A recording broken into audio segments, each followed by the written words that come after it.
the finest made it to this talk, which is pretty great. Yeah. Woo! You are the finest. You are the finest.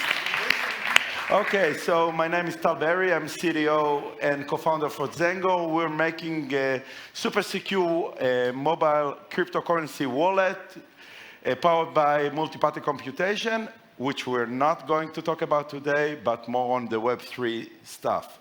And I'm Roy, a researcher at Zengo, working on the researching team with Tal. Yeah, so let's start with the beginning, and don't worry, this is self-contained. You don't need to know blockchain. We'll get you up to speed in no time. So we'll talk about the blockchain evolution from Bitcoin to Ethereum. We'll talk about Ethereum apps and how they drive Web3, how they are the power behind Web3. And we'll talk about the revolution of Web3. And I think this is, by the way, the most important thing in this talk. If you remember just that, you will see that Web3 is not just a buzzword, but really a revolution. But it creates some security problems because of this new paradigm. We'll talk about it. And mainly because it gives no visibility to the user of what they're about to do. And then Roy will tell you about the solutions for that using a Web3 simulation and how it solves the visibility problem. But since we are not good guides, we're very bad guides, we cannot just, leave you with solution. We have to find out more problems and how this visibility can be attacked to create some false visibility to the user, which is much worse than having no visibility at all.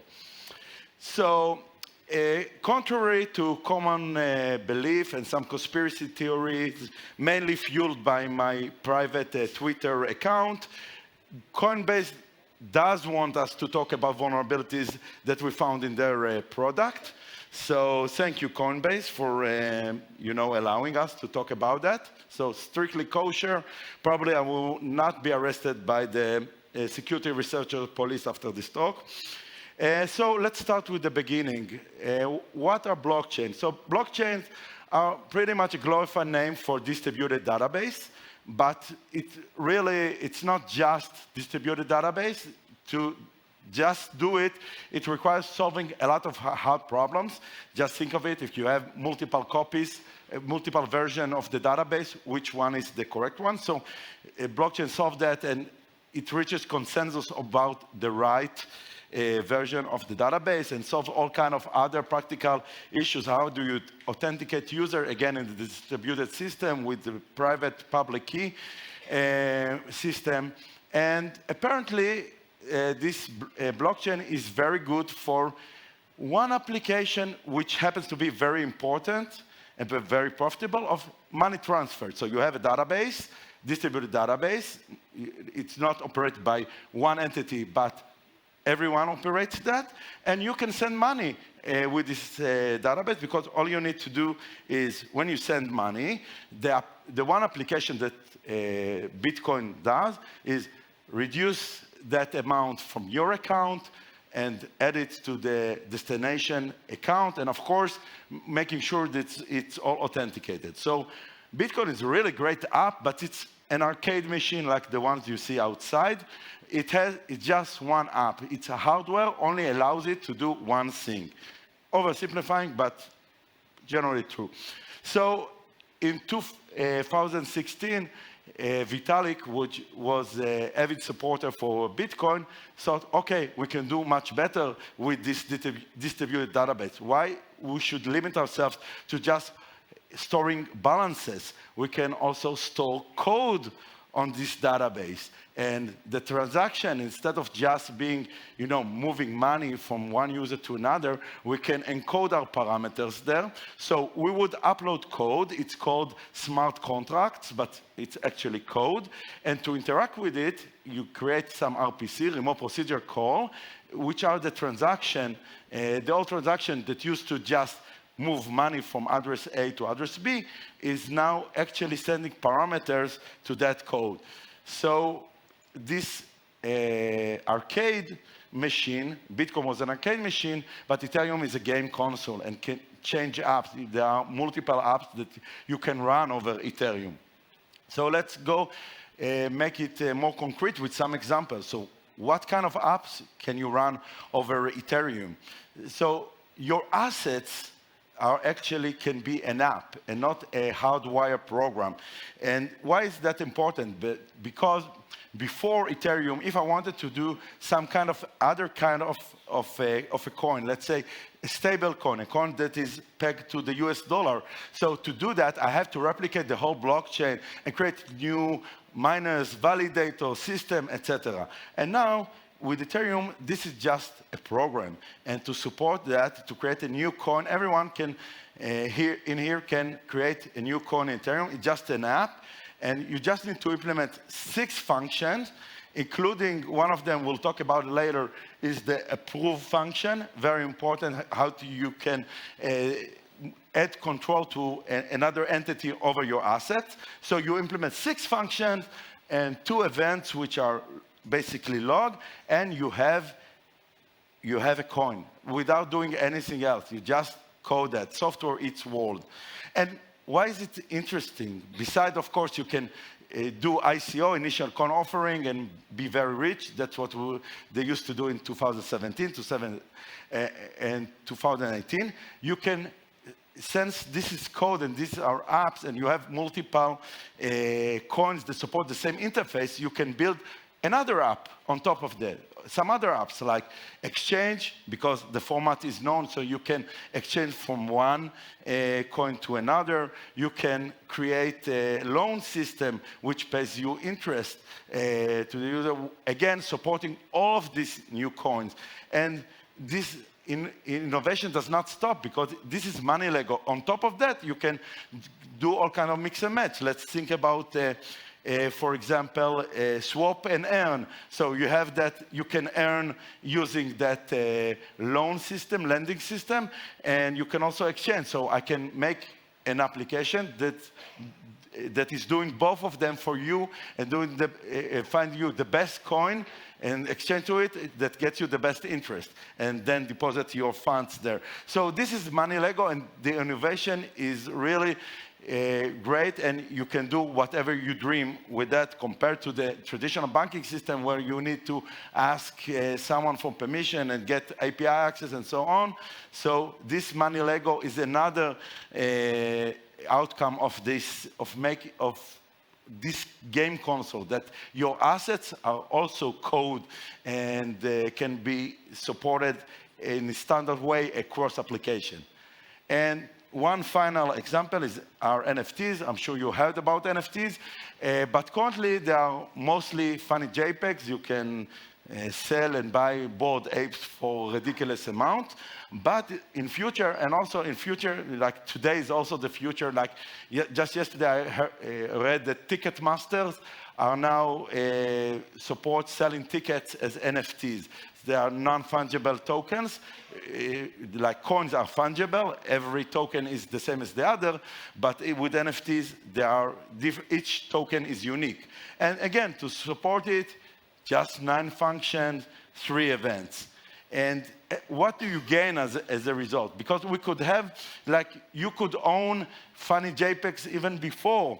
You can, let's say you're on some social network and the platform says, okay, your account holds that NFT. However, if you banned from this platform, or the platform decide to take it away from you, they can do it. But now this information of ownership is stored on the blockchain, so no one can take it from you.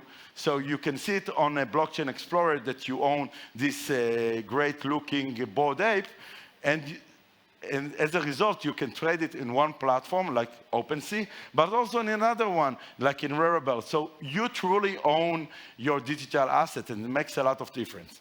So, and this brings us to Web3. So in the classic blockchain, all you need is the user wallet and blockchain, and transaction were very, very simple.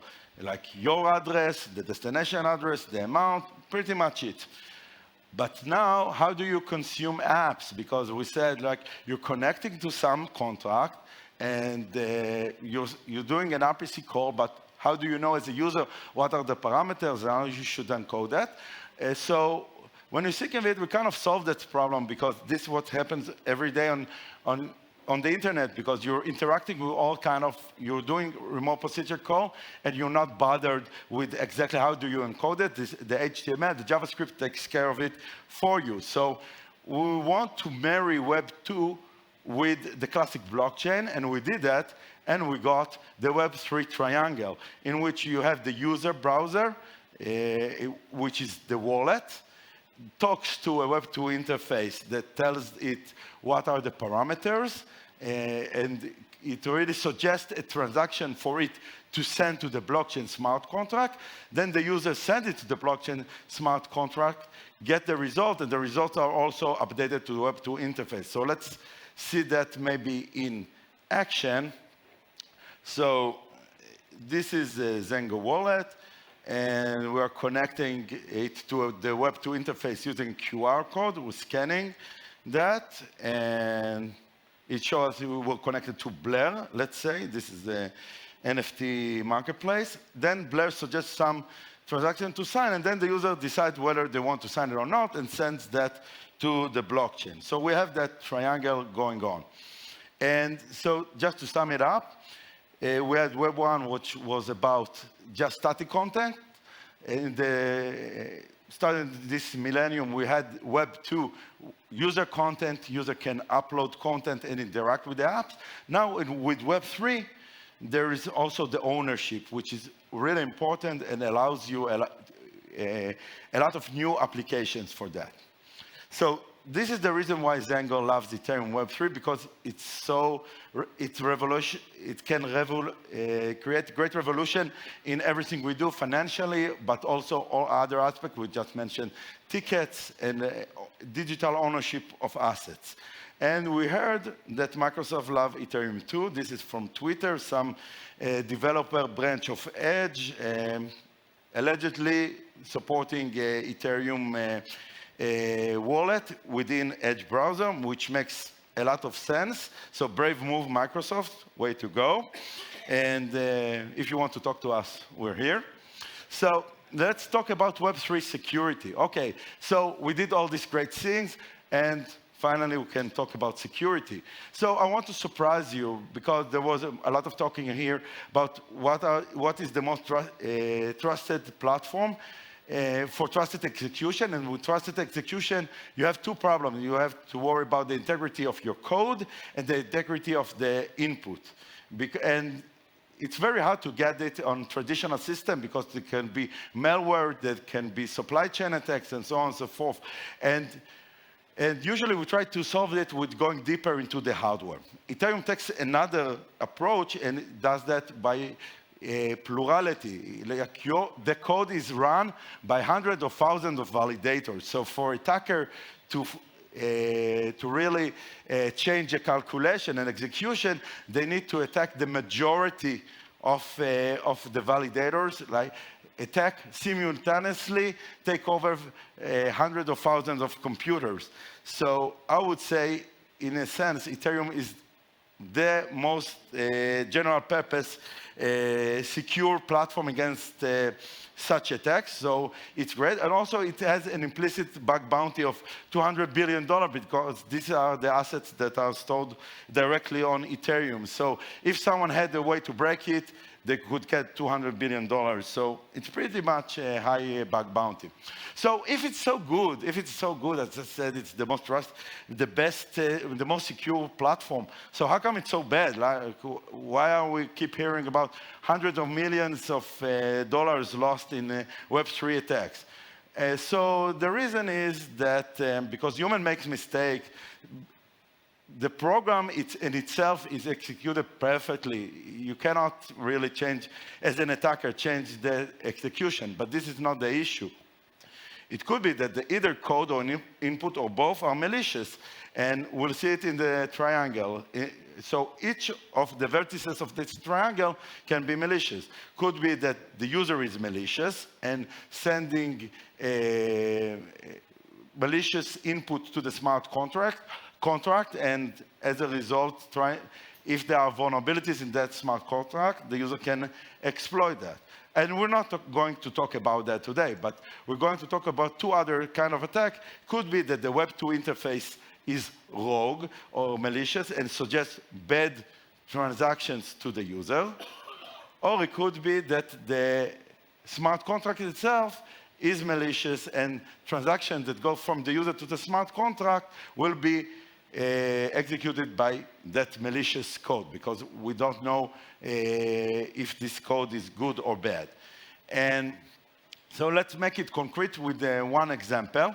So malicious interfaces in the wild, it was about a year ago, Badger DAO, a system that tried to bring that DeFi Lego, that high interest rate into the Bitcoin. So they created a new ERC20, a new token standard that is pegged to the Bitcoin. So you could have Bitcoin, but also trade them using over Ethereum.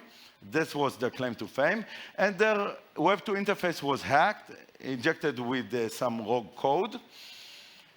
And hundreds of millions were lost, including 50 million by the now defunct Celsius company, allegedly using MetaMask to manually manage their customers' funds. And what was the actual problem there? What was injected? So remember we talked about the proof function. So a proof function allows other entity to control your funds, and it's customary to do that within the Ethereum apps. However, like this is how usual approves looks like. You kind of understand what's going on, give permission to access your SHIB, like this is how it would look like in MetaMask. But they were using a variant of the approve function called increase allowance that has some, it was newer, if it was in Microsoft, like in Jeff Forshaw, it would probably called approve X2, but it's on Microsoft, so it's increase allowance, and it was not known to the wallet. So the wallet said, okay, this is function is called increase allowance. I don't know what it does, but you can sign over it if you want to, and people just sign that. Okay, so this is hints of the give you a hint of the problem. Like, do you really own what you own if you sign things you cannot understand what they mean? So the visibility is a problem. And this was an example for rogue Web2 interface. And we said there could be also rogue smart contract, but this is not much of a problem because a rogue smart contract doesn't have any access to your funds. And you know, the most it can do, it can tell you, please send me funds and I will return you much more in return.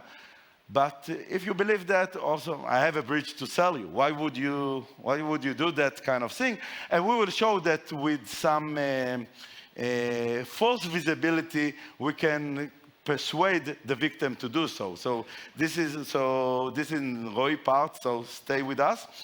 So really, this is the last slide before we move to the part where we will really talk about simulation and attacks. So really the problem for a Web3 user is to understand beforehand what the result of the execution of the transaction it's going to do, what would be the result. So this combination of the parameter it sends and the code it is sending to what would be the outcome. So we know that to do it analytically, if we studied computer science, we know this is an undecidable problem. You cannot know what a computer program would do. However, if we are coming from computer security, we know that we actually try to do that every day with antivirus. We try to understand if a binary is malicious or benign, and one of the ways we're doing that, instead of analytically trying to understand what it does, we say, okay, let's just let it run in a sandbox environment and see if it does good things or bad things, and then we decide. So this is basically the idea behind simulation.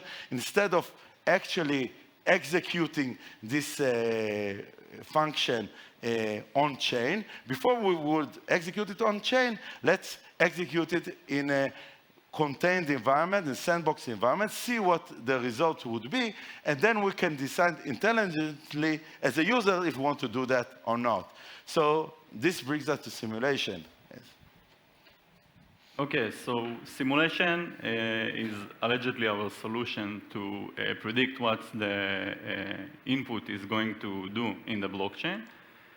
But before we will explain what simulation is, let's take a short deep dive into Ethereum and how it works. So first, EVM is the runtime environment of smart contracts in the Ethereum, and what basically happens is that there is a transition between blocks. Each block has a certain state, and the state is being changed by an input of a user's transaction. So all this process is being operated through the EVM. How it's working under the hood? So it works by processing EVM opcodes, which are low-level calls to the EVM environment, something, let's say, like assembly. So these are predefined instructions. Smart contracts are broken down into EVM opcodes at the end of the day. So within these EVM opcodes, there are some special ones, some variables that are depends on the environment that they are ran into, and these variables are not part of the regular state. Means they are part of the environment, the user input. For example, Coinbase. What's a Coinbase opcode? It hints what address is going to be the miner of the current block, which obviously changes between block to blocks. So let's sum it up. In runtime execution, so we have the user transaction, user input data into the EVM execution environment, the smart contract, which then can change the state and potentially emit a log. We'll talk more deep into this log. Keep this in your mind. So if we will take all of this into one picture, so you can see in here there's a smart contract that is being debugged. So we have the stack, the call data from the user input, and the EVM opcodes in here. And that's the Solidity, the high-level language of, the common high-level language of Ethereum. Okay, so now that we have all of this in mind, are we ready to simulate the execution environment? So the answer is not yet. Why? Because although we have all what we need to process the execution, we will have a very hard time to understand what the input is going to be if we will base our simulation on state changes. And why is that? Because state is basically just a storage slot that is being modified in a specific slot to some value. So what will be our solution for that problem? We'll just look into these events that I mentioned before, and we'll try to parse them and explain their results to the users. So let's explain these events. Ethereum events are invoked by smart contracts, so means that they are being generated on chain. However, they are not consumed on chain. Means smart contracts can't consume them, but they can be consumed by off-chain services. So can we trust events? The answer is that we can trust events of applications or smart contracts that we trust. And probably most common events in ERC and Ethereum are the ERC20 and ERC721 events, which are the approval event, as Tal mentioned before, and the transfer events. So the simulation engine basically looks for these events, and then show the potential result to the user. So let's take a look on how it looks in action. So there is an input transaction to the user, and you can see that the user inputs a 0.1 matic to a certain smart contract, and the simulation engines tell the user that he's going to get a 0.016 WEF, which is an ERC token, based on a potential transfer event that is being emitted by the smart contract. And now the user, given these details, needs to decide whether he wants to confirm the transaction or not. So if we would have this solution in the Badger DAO case that Tal showed, we would probably could reject the transaction using a firewall that knows how to interpret these events. Okay, so let's see if we can attack this engine. So we'll talk about the red and blue pills attacks. Probably we all heard of them before in the traditional cybersecurity space. Let's see how we can take that page and implement it in Web3. But first, let's make a short brief. So what red pills exploits are. So we will need first to find a red pill predicate, which can help us to understand whether we runs under a simulation, yes or not. If we are under simulation, so we show a benign behavior to the user. Otherwise, means we are in a real environment, we simply attack the user. So in cybersecurity, we have the VM detection, is debugger present, sandbox detection, and etc. In Web3 security, as a smart contract, we try to understand whether we run under simulation or not. Okay, so giving all that in mind, what was our hypothesis when we try to exploit this issue? So the special variables that I mentioned before. So in real-time environment, these variables are derived from the environment or the user's input. For example, a gas price or a gas limit, and etc. However, in simulation, they are being generated by the simulation node provider, the same provider that executes the simulation for us and show us the potential result. So almost any value is valid, however, not every value is necessarily reasonable. So we'll check this one. When we wanted to validate our hypothesis, so first it's very hard to debug these values. Like we don't have any interface, like it's just a wallet or an extension that shows us the emitted events. So what can we do in order to debug these values? So we deploy the smart contracts.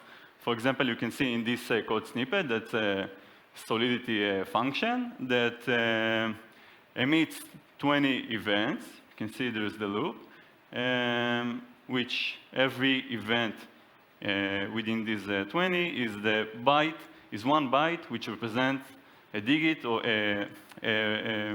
represents a byte of the address of the current block Coinbase address, the current miner, and that's because that Ethereum addresses are 20 bytes. So in here, we emitting 20 transfer events that show that together compose the Coinbase address. So bingo, applying this technique, we were able to debug all the environment variables of all the providers, and then we could check if there are some constant, unreasonable values. For example, if a certain provider use 0 for its Coinbase address, so that's probably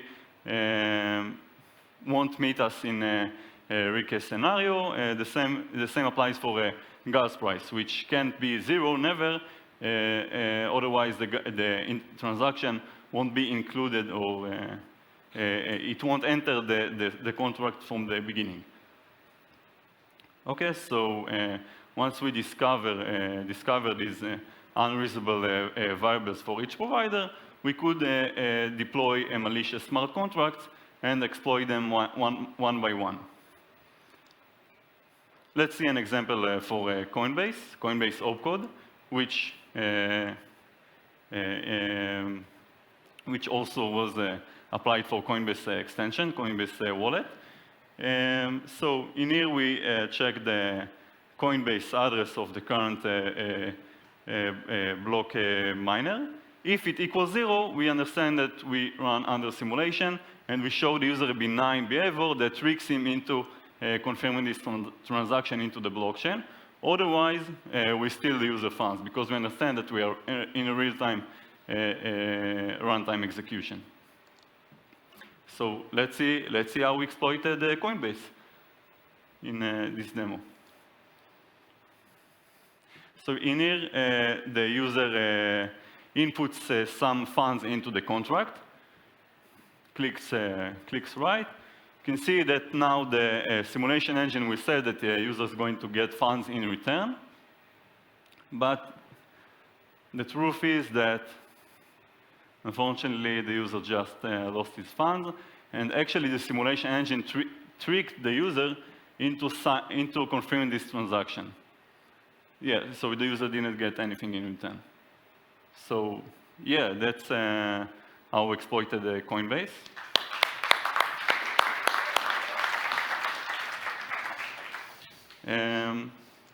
Then, applying this technique, we were very surprised to discover that almost every vendor that we checked was vulnerable to this exploit, including, you can see, several wallets and some security extensions.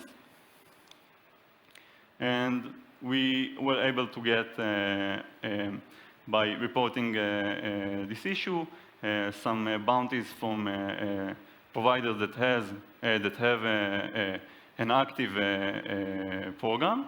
And we also got a grant for research from the Ethereum Foundation. So that's something we're currently working on. And how to fix this issue? So probably the obvious suggestion is just to use some real environment variable. For example, for Coinbase address, so you can't know what's going to be necessarily going to be the address of the current miner, but you can take the address of the preview miner in a way that the simulation engine won't be able to, the malicious smart contract won't be able to predict what the simulation engine is going to use. And also some other variables, for example, gas price and gas limit, should be taken from the user input and not being provided by the simulation engine.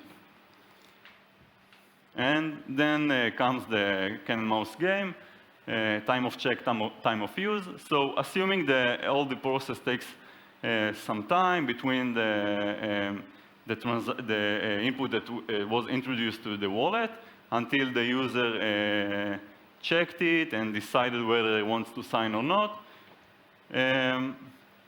So we assume that if we can check if there is a block difference between the time that the user initiated the transaction on the application, on the Web2 interface, until it lands on chain. So if the block diff doesn't meet a certain threshold, so probably we under a simulation. Otherwise, means that it elapsed that block diff threshold. It means that we are in a real environment. So let's see this one, and now we'll show this using another wallet. So in here, the user is accessing a malicious Web2 interface, and you can see that he said that he's going to get some funds in return. But again, actually, because the block diff threshold didn't met, so the user didn't get anything in return. And you can see that the block number input was provided by the malicious Web2 interface. So it could be verified on-chain.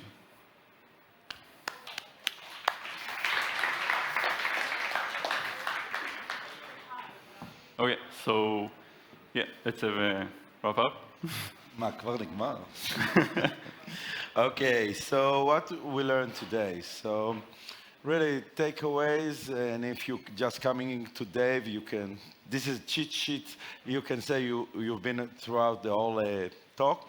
So Web3 enables decentralized apps with some thrilling use case. The true ownership of a digital asset really enables you to do a lot of interesting new stuff you couldn't do in the past. However, it creates new attack surfaces, such as rogue contracts or rogue interfaces. And the problem is that the user have no visibility to what they're signing. So can you really own something if you don't understand what it means when you sign to do something with it? You really don't have that ownership. So visibility is crucial building block for Web3. And that's what simulations try to do. It provides that visibility of what's going to happen before it happens, so the user can make intelligent decision about signing or not signing the transaction that is suggested to it. However, we showed that when simulation is not properly implemented or implemented in an insecure way, we can have all kind of red pills attack that allows a contract to know whether it runs in simulation, and if the contract is aware that they are running in simulation, they can lie in simulation to say they are good, but actually they're doing some bad stuff. And this is a classic example in which, you know, having no visibility is better than having false visibility. But once transaction simulation is implemented securely, it's indeed provide that visibility, and together with some security logic such as Web3 personal firewall embedded within the wallet, so this firewall can take this visibility. Now that I know I'm going to approve or I'm going to send money or something like that, and apply some security logic over it to help the user decide whether they're doing good thing or bad thing. So with that, we conclude. You can reach out to us in all kind of ways. So thank you, BlueHat IL. Have a great day.